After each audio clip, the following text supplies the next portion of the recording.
MP Jothimani, நான் உங்ககிட்ட இருந்து தொடங்குறேன். இன்றைக்கு வந்திருக்கக்கூடிய அந்த தீர்ப்பு அனைவருக்கும் ஆயுள் தண்டனையில் தொடங்கி பல்வேறு இழப்பீடுகள் 85 லட்சம் வரைக்கும் வழங்குறது அனைத்தும் இன்னைக்கு நீதிமன்ற உத்தரவில் வந்திருக்கிறது. 2019 சம்பவம், மகளிர் நீதிமன்றம் வழங்கி இருக்கக்கூடிய இந்த சிறப்பு நீதிமன்றம் வழங்கி இருக்கக்கூடிய இந்த தீர்ப்பை நீங்க எப்படி பார்க்குறீங்க? இல்லை, அந்த பொள்ளாச்சி பாலியல் வன்கொடுமை சம்பவத்தில் ரொம்ப கொடூரமான குற்றவாளிகளாக இருக்கிறவங்களுக்கு வாழும் வரை ஆயுள் தண்டனைங்கிற ஒரு தீர்ப்பு, மரணம் வரை ஆயுள் தண்டனைங்கிற ஒரு தீர்ப்பை வந்து நீதிமன்றம் வழங்கியிருக்கு. அந்த நீதிமன்ற தீர்ப்பு வந்து ஒரு மிகப்பெரிய ஆறுதல் அளிக்குது. ஏன்னா ஒரு தமிழ்நாட்டையே உழுக்குன ஒரு சம்பவமா இருந்தது. இன்னைக்கு அந்த தீர்ப்பு வர்ற நேரத்துல கூட அந்த வீடியோ பத்தின நினைவுகள் வர்றதை நம்ம தவிர்க்க முடியல. அந்த அளவுக்கு வந்து ஒரு எல்லாரையுமே ஒரு மிகப்பெரிய அதிர்ச்சியில் உறைய செய்த ஒரு கொடூரமான பாலியல் வன்கொடுமை வழக்கு இது. இது ஒண்ணு நீதி வந்து நிலைநாட்டப்பட்டிருக்குது அப்படின்னா கூட 6 ஆண்டு காலம் அதற்கு வந்து தேவைப்பட்டிருக்கு. குறிப்பா வந்து பாதிக்கப்பட்ட பெண்கள், அவர்களுடைய குடும்பத்தினர் எவ்வளவு பெரிய பிரச்சனைகளை எதிர்கொண்டிருப்பாங்கங்கிறத நம்ம புரிஞ்சுக்க முடியுது. இது வந்து அவ்வளவு எளிதா வந்து ஒரு வழக்கு பதிவு செய்யப்பட்டு உடனடியாக பாதிக்கப்பட்டவர்களுக்கு ஆதரவாக அரசாங்கம் நின்று வழக்கை விரைவுபடுத்தி அந்த மாதிரியான சூழல் வந்து ஆரம்ப கட்டத்துல இல்ல. நீங்க வந்து புகார் கொடுத்த ஒரு பெண்ணை, பாதிக்கப்பட்ட ஒரு பெண்ணுடைய பெயரை ஒரு காவல்துறை அதிகாரி ஊடகவியலாளர் சந்திப்புல சொன்னதை நம்ம எல்லாம் பார்த்து அதிர்ச்சி அடைஞ்சோம். அது ஒரு சட்டத்திற்கு புறம்பான ஒரு செயல். பாதிக்கப்பட்டுடைய பெண்ணின் பெயரை வந்து பொதுவெளியில நம்ம சொல்ல முடியாது. அதை ஒரு காவல்துறை அதிகாரி சொல்றாரு அப்படின்னா, அது ஏறக்குறைய மற்ற பெண்களுக்கு, பாதிக்கப்பட்ட பெண்களுக்கும் அவர்கள் குடும்பத்திற்கும் விடப்பட்ட ஒரு மிரட்டல் தான் அது. நீங்க வந்து புகார் கொடுத்தீங்க அப்படின்னா உங்க பெயர் உலகத்துக்கு நாங்க தெரியப்படுத்துவோம் அப்படிங்கிற மாதிரி ஒரு அணுகுமுறை தான் அப்ப இருந்தது. நீங்க எஃப்ஐஆர் பதியறதுக்கு கூட ஒரு டைம் எடுத்துக்கிட்டாங்க. நிறைய அரசியல் அழுத்தங்கள், அதிகார வர்க்கத்தின் அழுத்தங்களை கடந்து தான் அந்த பெண்களும், பாதிக்கப்பட்ட பெண்களும் குடும்பத்தினரும் இன்னைக்கு இந்த அளவுக்கு வந்திருக்காங்க. இது அது மட்டும் இல்ல. நீங்க ஒரு சமூகமா நம்ம எப்படி இருக்கிறோம்னா, பாதிக்கப்பட்ட பெண்களையே வந்து ஒரு குற்றவாளிகளை பார்க்கிற ஒரு மனநிலை நம்ம சமூகத்துல வந்து ஒரு அழுகி போன மனநிலை இருக்கு. அதை எல்லாத்தையும் அந்த பெண்களும் அந்த குடும்பமும் கடக்க வேண்டிய ஒரு சூழல் இருந்திருக்கு, இன்னைக்கு இருக்குன்னு தான் நான் நினைக்கிறேன். ஸோ இது எல்லாற்றையும் தாண்டி ஒரு தைரியமா நின்று மன உறுதியோட போராடி அந்த பெண்களும் அவர்கள் குடும்பத்தினரும் இன்னைக்கு இந்த தங்களுக்கு இழைக்கப்பட்ட ஒரு கொடூரமான ஒரு குற்றத்திற்கு, அநீதிக்கு இன்னைக்கு ஒரு நீதியை போராடி பெற்றிருக்காங்கன்னு தான் சொல்லணும். அவர்களுக்கு என்னுடைய இந்த நேரத்துல ஒரு அன்பையும் அவங்களுடைய பாராட்டுகளையும் நான் உங்க தொலைக்காட்சி வாயிலாக நான் தெரியப்படுத்த விரும்புறேன். அதே நேரத்துல வந்து இந்த மாதிரி பாதிக்கப்பட்ட பெண்களை நீதி கைவிடாது அப்படின்னு ஒரு நீதிமன்றத்துல ஒரு உறுதியான தீர்ப்பு அவங்க வழங்கியிருக்காங்க. அதற்கு நான் பெண்கள் சார்பா நன்றி தெரிவிச்சுக்கிறேன். பட் இது எல்லாமே இருந்தா கூட நம்ம திருப்பியும் பேசுறதா இந்த மாதிரி பிரச்சனைகள் நடக்கிற நேரத்துல இந்த மாதிரியான கொடுமையான வழக்குகள் வந்து விரைவு நீதிமன்றத்துல தான் நம்ம விசாரிக்கப்படணும். நம்ம தொடர்ச்சியா ஒவ்வொரு முறையும் இந்த மாதிரி ஹீனஸ் கிரைம்ஸ் நடக்கிற நேரத்துல நம்ம அதை வந்து முன்வைக்கிறோம், பிரச்சனைகள் பண்றோம், விவாதிக்கிறோம். ஆனா எண்ட் ஆஃப் த டே பாத்தீங்கன்னா இன்னொரு ஒரு கொடிய சூழலை பெண்கள் எதிர்கொள்ற வரைக்கும் இந்த மாதிரியான ஒரு நிலைப்பாடு தான் இருக்கு. சட்டத்திலையும் நீங்க பாத்தீங்கன்னா நேரடியாக சட்டத்துல இந்த கொடுமையான குற்றங்கள்ல ஈடுபடுறவங்களுக்கு தான் சட்டம் தண்டனை வழங்கக்கூடிய ஒரு சூழல் இருக்கு. இதுல வந்து நிறைய அழுத்தங்கள் இருந்திருக்கு. இவங்களை வந்து ஆரம்ப கட்டத்துல வந்து ஒரு அதிகாரத்தை பயன்படுத்தி சில பேர் காப்பாத்திருக்காங்கிற கடுமையான குற்றச்சாட்டுகள் இருந்தது. அதை ஒட்டி போராட்டம் வெடிச்சது. இப்ப அவங்களுக்கெல்லாம் நம்ம என்ன தண்டனை கொடுத்துருக்கோங்கிறது இதுல இருக்கு. அவங்க எல்லாம் யாருமே சார்ஜ் ஷீட்லயே வரல. சோ இந்த மாதிரியான சட்டத்துல சந்து பொந்து எல்லாம் இருக்கு. சோ இதையெல்லாம் வந்து சரி பண்ணக்கூடிய ஒரு நிலைப்பாட்டை தான் நிலைப்பாட்டை நோக்கி தான் நம்ம எல்லாருமே வந்து நகர வேண்டி இருக்கு. அதுக்கு தொடர்ந்து அழுத்தங்களை நம்ம கொடுக்க வேண்டி இருக்கு. எல்லாத்தையும் தாண்டி நம்ம எப்பவுமே சொல்றதுதான், நீங்க ஒண்ணு பெண்களை வந்து ஒரு செக்ஷுவல் ஆப்ஜெக்டா, ஆண்களை வந்து மகிழ்விக்கிறதுக்கான ஒரு பொருளா, அவங்கள ஒரு பாடியா, ஒரு உடலா மட்டுமே பார்க்கிற ஒரு கட்டமைப்பை ஒரு சொல்லாடல்ல தான் நம்ம வந்து ஒரு சமூகமா, குடும்பமா, ஒரு கல்வி அமைப்புகளா நம்ம நிகழ்த்திக்கிட்டு இருக்கோம். சோ அதுலயும் ஒரு மாற்றத்தை கொண்டு வந்தாதான் இந்த மாதிரியான ஒரு பெண்கள்னாலே உடல் தான், அவங்களை உடனே ஒரு போக பொருளா பார்க்கணும். அதை வந்து ஒரு கொடூரமான ஒரு ஒரு பாலியல் வன்புணர்வு மாதிரி ஒரு கொடூரமான ஒரு ஒரு ஒரு ஒரு நிலைக்கு வந்து பெண்களை உள்ளாக்கணும் அப்படிங்கிற ஒரு மனநிலையே வந்து ஒரு நமக்கு பயங்கரமா இருக்கு. அதை யோசிச்சு பாக்குறப்ப அந்த மனநிலையை ஆரம்பத்திலேயே வரவிடாம தடுக்கிறதுக்கான முயற்சிகளையும் நம்ம செய்யணும். சட்டங்கள் கடுமையா தான் இருக்கு. ஆனா அது எனக்கு இம்ப்ளிமெண்ட் அதுலதான் பண்றதுலயும் ஜோதி, பிரச்சனைகள் இப்ப இருக்கு. நீங்க இன்னும் கூட கொஞ்சம் நேரம் ஒரு சட்டங்கள்ல மாற்றங்கள் வர ஜோதி, எனக்கு வேண்டியிருக்குன்னு நான் அதுல நினைக்கிறேன். ஒரு கேள்வி இருக்கு. அதாவது ஒவ்வொரு முறையும் இப்படி ரொம்ப கவனம் பெறக்கூடிய வழக்குகளாவது நீதிமன்றங்கள்ல ஒரு தீர்ப்பை நோக்கியும் ஒரு ஆசுவாசத்தை, பெண்கள் பாதுகாப்பை உறுதிப்படுத்தக்கூடிய, நீங்க சொன்னது மாதிரி அந்த பெண்களுக்கு இத்தனை 2019லேருந்து 25 இத்தனை ஆண்டுகள் கழித்து கிடைத்திருந்தாலும் ஒரு நீதி கிடைச்சிருக்கு அப்படின்னு நம்ம சொல்லக்கூடிய இடத்துல இருக்கிறோம். ஆனால் இன்னொரு பக்கம் இப்படியான சட்டங்கள் கடுமையாக்கப்படுது. ஒவ்வொரு முறையும் இந்த சம்பவங்கள் நடக்கும் பொழுது அது பெரிய பேசுபொருள் ஆகுது, விழிப்புணர்வு ஏற்படுத்தப்படுகிறது.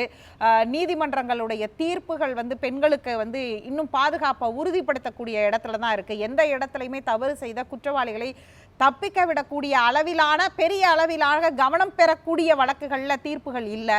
அப்படி இருக்கும் பொழுதும் இந்த குற்றங்கள் இன்னும் தொடர்ந்துகிட்டே இருக்கக்கூடிய ஒன்றை பார்க்கிறோம். டிஜிட்டலைஸ்டு, ஏன்னா இதுல ரொம்ப முக்கியமா இந்த வழக்குல டிஜிட்டல் எவிடன்ஸ் ரொம்ப முக்கியமான ஒன்றா இருந்திருக்கு. எலக்ட்ரானிக் எவிடன்ஸ்ன்னு அவங்க குறிப்பிட்டிருக்கிறாங்க.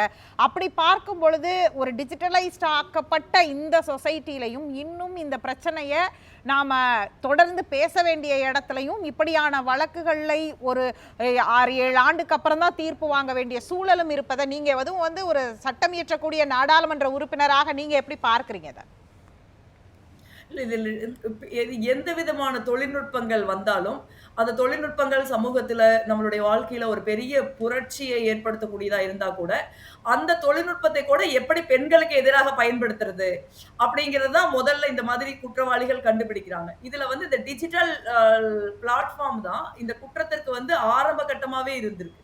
நீங்க ஒரு சமூக வலைத்தளங்கள்ல ஒரு யதார்த்தமா பேசுற மாதிரி அவங்கள அணுகி அதற்கப்புறம் நண்பர்களாகி சந்திக்கலாம்னு சொல்லி அதுல அவங்களுக்கு மயக்க மருந்து கலந்து அவங்கள இந்த மாதிரி கொடூரமான ஒரு பாலியல் வன்கொடுமைக்கு உட்படுத்தி அதை வீடியோ எடுத்து தொடர்ச்சியா அவங்கள மிரட்டி இந்த மாதிரி ஒரு ஒரு கிரிமினல் கேங்கா இவங்க இதை தொடர்ச்சியா பண்ணிருக்காங்க. இது ஒரு நாள் 2 நாள் அல்ல, பல வருடங்கள் எல்லாம் நடந்திருக்குதுங்கிற மாதிரியான விஷயங்கள் இங்க முன்வைக்கப்படுது. சோ அந்த மாதிரியான ஒரு சூழ்நிலையில நீங்க நீங்க இப்ப டிஜிட்டல் லாவும் நமக்கான இப்ப டிஜிட்டலை பொறுத்த வரைக்கும் நீங்க பாத்தீங்கன்னா இது சைபர் கிரைமுக்கு ஒரு பெரிய சட்ட பாதுகாப்பே நமக்கு கிடையாது. நீங்க சைபர் கிரைமுக்கு இப்ப எந்த போலீஸ் ஸ்டேஷனுக்கு போனாலும் நீங்க சென்னைக்கு போகணும்பாங்க. நானே இந்த மாதிரி ஒரு பிரச்சனைக்கு உங்களுக்கு எல்லாம் தெரியும் உள்ளாகியிருக்கேன்.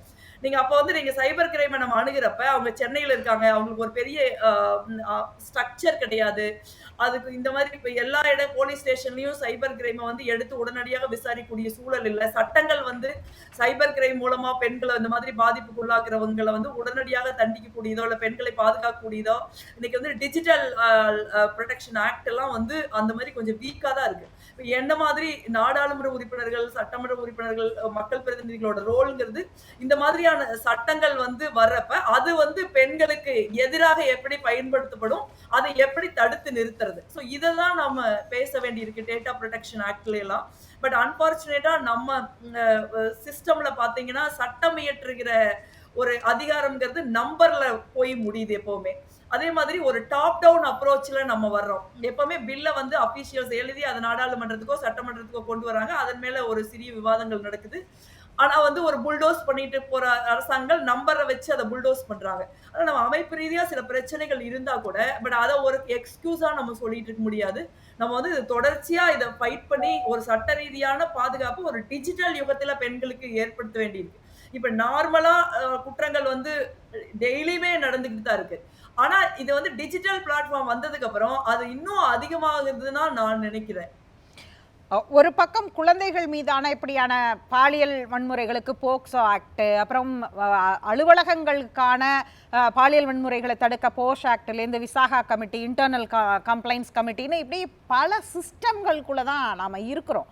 இவ்வளவு சிஸ்டங்கள் இருந்தும் ஆனால் இந்த ரேப் கல்ச்சர், இந்த மனநிலை, பெண்கள் மீது நடத்தப்படுகிற இந்த வன்முறைகள், இது எந்த அளவுலையுமே அது டொமஸ்டிக் வயலன்ஸ்னு குடும்ப அளவிலிருந்து தொடங்கி நீங்கள் சமூக கட்டமைப்பில் எல்லா இடங்கள்லையுமே இப்படியான வயலன்ஸ்கள், இப்படி ஏதோ ஒரு தீர்ப்பை எதிர்பார்த்து ஆசுவாசப்படுத்திக்கக்கூடிய ஒரு இடத்துல தான் இன்றைக்கும் பெண்கள் இந்தியாவில் மொத்த ஜிடிபியில் அதிக பங்களிப்பை செலுத்தக்கூடிய பெண்களுடைய நிலை இருக்குது. அப்படிங்கிறத எப்படி பார்க்குறீங்க? இல்ல. இது வந்து இன்னுமே இந்த தீர்ப்பு வந்து நம்ம நிச்சயமா ஒரு ஒரு ஒரு அந்த அந்த அந்த சம்பவம் நடந்த சூழல், அன்னைக்கு அவர்கள் அவர்கள் பாதுகாக்கப்பட்ட விதம், இதெல்லாம் பார்க்கிறப்ப இந்த தீர்ப்பு நமக்கு ஆறுதல் அளிக்குதே ஒழிய, இது ஆசுவாச படுத்தும்னு நம்ம சொல்ல முடியாது. ஒவ்வொரு முறையும் இந்த மாதிரி தீர்ப்புகள் வர்றப்ப, தீர்ப்பே வராத வழக்குகள் பத்தியும் நம்ம பேச வேண்டியிருக்குல்ல. எவ்வளவு பேருக்கு வந்து எவ்வளவு பேர் முதல்ல பெண்களுக்கு எதிரான எத்தனை குற்றங்கள் நடக்குது? அதுல எவ்வளவு குற்றங்கள் வந்து ரொம்ப கொடிய குற்றங்களா இருக்குது. அந்த கொடிய குற்றங்கள்ல கூட எவ்வளவு பேர் வந்து கம்ப்ளைண்ட் பண்றாங்க. அப்படி கம்ப்ளைண்ட் பண்ணா கூட இவ்வளவு மாரி 6 வருஷம் ஒரு மீடியா ட்ரையல, ஒரு சொசைட்டி ட்ரையல, ஒரு லீகல் ட்ரையல எப்படி பெண்களும், உங்க குடும்பங்களும் எதிர்கொள்றாங்க இந்த மாரி இருக்கு. இப்ப நம்ம நாடாளுமன்ற தொகுதியில நம்ம ஒரு பிரச்சனைய ஃபேஸ் பண்ணிருக்கோம். உங்களுக்கு எல்லாம் தெரிஞ்சது தான். குழந்தைகள் பாதிக்கப்பட்டிருக்காங்க. போக்சோ போட்டிருக்கு, குண்டாஸ் போட்டிருக்கு. ஆனா கூட நான் அந்த குடும்பங்கள சந்திக்கிறப்ப அவங்க என்ன விதமான மன அழுத்தத்திற்கு உட்பட்டு இருந்தாங்க, இன்னைக்கு இருக்காங்க. அப்படிங்கிற ஒரு சூழல்லாம் நம்ம பார்க்க தான் வேண்டியிருக்கு. ஸோ அப்ப வந்து இந்த விசாகா கமிட்டி பத்தி நீங்க சொல்றீங்க. நீங்க ஒரு ஐபிஎஸ் அதிகாரி, அவங்க வந்து இன்னொரு உயர் காவல்துறை அதிகாரி மேல புகார் குடுத்தப்ப, நம்மலாம் அதிர்ச்சி அளிக்கும் வகையில காவல்துறையில விசாகா கமிட்டியே அங்க இல்லைங்கிற சூழலையும் நம்ம பார்க்க தானே செஞ்சோம். காவல்துறை மாதிரி இடங்கள்லயே நீங்க ஒரு ஐபிஎஸ் ஆபிசர்களுக்கு பாதுகாப்பு இல்ல. விசாகா கமிட்டி அங்க இல்ல அப்படிங்கிறப்ப, இந்த விசாகா கமிட்டி எல்லாம் பேருக்கு தான் இருக்கு. எத்தனை அமைப்புகள்ல வந்து அந்த இத வந்து என்போர்ஸ் பண்றோம்ங்கிற ஒண்ணு இருக்குல்ல. இதுல வந்து ஒரு பொலிட்டிக்கல் டிஃபரன்ஸஸ் எல்லாம் பார்க்காம, இந்த நம்ம 2 விதமா இருக்கு. இருக்கிற லாவ வந்து இன்னைக்கு ஸ்ட்ரெங்தன் பண்ண வேண்டியிருக்கு.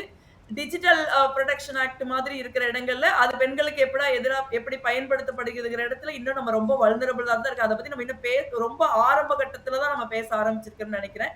அதுல எல்லாம் வந்து சட்டத்தை வந்து நம்ம வலிமையாக்க வேண்டிய தூரம் இன்னும் நிறைய வேண்டியிருக்கு. இன்னொரு விஷயம் விசாகா கமிட்டி மாரி போக்சோ ஆக்ட் மாதிரி இருக்கிறப்ப, அது எவ்வளவு சீக்கிரமா அமல்படுத்தப்படுது.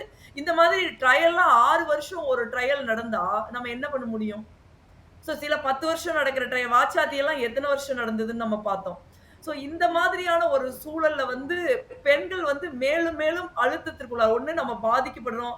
பெண்கள் மீதான கடுமையான பாலியல் வன்முறைகள், பாலியல் குற்றங்கள் நிகழ்த்தப்படுது. அதுல வந்து ஒரு கம்ப்ளைண்ட் கொடுத்தா கூட ஒரு மிரட்டுற சூழல் இருக்கு. கம்ப்ளைண்ட் குடுத்ததுல எவ்வளவு உங்களுக்கு வந்து ஒரு அழுத்தங்கள பெண்கள், அவங்க குடும்பங்கள், அவங்க உறவினர்கள் எதிர்கொள்றாங்க. அதற்கப்புறம் எப்படி சட்ட போராட்டங்கள் நடத்த வேண்டியிருக்கு. இந்த மாதிரி ஒரு ஒரு ஒரு ஒரு ஒரு பெண்களுக்கு எதிரா ஒரு பாலியல் குற்றம் நடக்கிறப்ப, அவங்க அந்த பெண்களும், அந்த குடும்பங்களும் அதிலிருந்து மீண்டு வர்றது ரொம்ப எளிதான விஷயம் இல்ல. இன்னைக்கு தீர்ப்பே வந்துட்டா கூட, நீங்க அவங்க 6 ஆண்டு காலம் அதுக்கு முன்ன அவங்க அனுபவிச்ச துயரங்கள், இனிமேலும் அவங்களுக்கு இருக்கக்கூடிய பிரச்சனைகள்னு நம்ம பேச வேண்டியிருக்குல்ல. அப்போ ஒரு சமூகமாவும் நம்ம வந்து சட்டமா மட்டும் இல்ல, ஒரு சமூகமாவும் நம்ம பெண்கள வந்து நம்ம கைவிடுறோம்னு தான் நான் நினைக்கிறேன். அதுக்கு எதிரான போராட்டங்கள தான் நம்ம தொடர்ந்து முன்னெடுக்கிறோம். இனியும் எடுக்க வேண்டி இருக்கும். அதுல வந்து நான் என்ன நினைக்கிறேன்னா, ஆண்கள இணைச்சு தான் நம்ம அந்த போராட்டத்த நடத்தணும். ஏன்னா, ஒரு பெண் போய் இன்னொரு பெண்ணுக்கு சக பெண்ணுக்கு எதிரா பாலியல் குற்றங்கள நிகழ்த்திறதில்ல. அந்த இடத்துல வந்து நான்லாம் கல்லூரிக்கு போறப்ப, கல்லூரி மாணவர்கள் மத்தியில பேசுறப்ப சொல்றது. நீங்க வந்து இது வந்து நோனா நோ தான். நீங்க வந்து உங்களுடைய நண்பன்கிறதுனால அவன் தப்பு தான் செய்றாங்க அப்டின்னா, நீங்க நிச்சயமா you stand up for your classmate or whoever you know. உங்க கண்ணுக்கு முன்னாடி அது நடந்ததுன்னா, நீங்க இன்னொரு பையன்கிட்ட அது பேசுவோம். தப்புதான்னு நீங்க சொல்லணும்னு நான் தொடர்ச்சியா நம்ம சொல்றோம். அந்த மாதிரி ஒரு பல முனையில நம்ம இதுக்கு பணியாற்ற வேண்டியிருக்கு. அதுல எல்லாரும் சேர்ந்து தான் அத செய்யணும்னு நான் நினைக்கிறேன். பேசலாம்.